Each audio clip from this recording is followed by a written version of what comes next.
I don't have any hobbies. I always say I should get one, though. I like to just make things. Every shirt that you'll buy from me on tour or whatever, like, I can guarantee that every shirt that is out there, I pulled the ink through. Because I like doing it. My whole thing is I like to say, like, I can go around the world and play shows and make money or whatever, and then I bring it home and I invest it in my town. I'm on my way back home again. The biggest influences to me were Fugazi and Jawbox, you know, from Discord, and then the West Coast intelligent punk rock stuff. It was like Jawbreaker, like J Church. There was these bands that were making really great records before anyone had tagged them as emotional or whatever.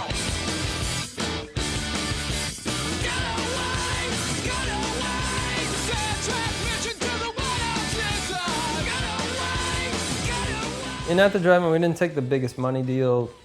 It was a really hard decision for us, and I think nowadays it doesn't seem like that big a deal, but you know, 12 years ago it was a huge deal for a band that was a punk rock band, essentially, to go to a major.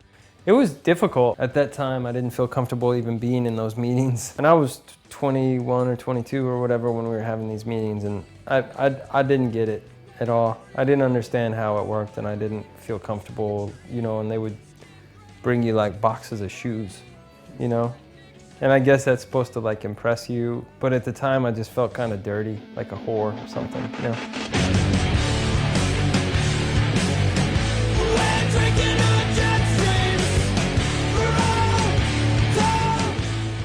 You know, and then Sparta came out of the gate. Obviously we had a bunch of deals because nobody knew the potential of At the Drive-In, you know what I mean? Because there was no peak, you know? It was just like this rocket, and nobody knew what was going to happen.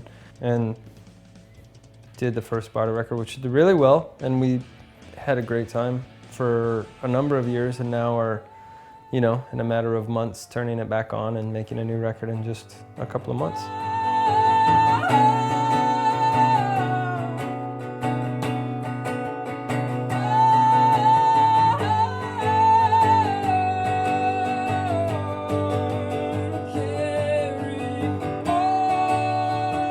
Well, it has my name on it, right? But then there's a bunch of people behind, of course, you know, the way it is. I had a bunch of friends like help out and sing on some stuff, and like Tegan Quinn. I usually tend to gravitate towards girl singers just because it's a nice sort of contrast to what I do. Like you said I should. I always have the same advice, which is just tour and just play shows. And there's plenty of bands out there, and if you don't want to put in the work, then get out of the way, because somebody is going to put in the work. I kind of really think at the end of the day, if your goal is to be famous, then just stop, you know? Like, just go get a reality TV show or something. 'Cause I think that the goal should be to make records, you know?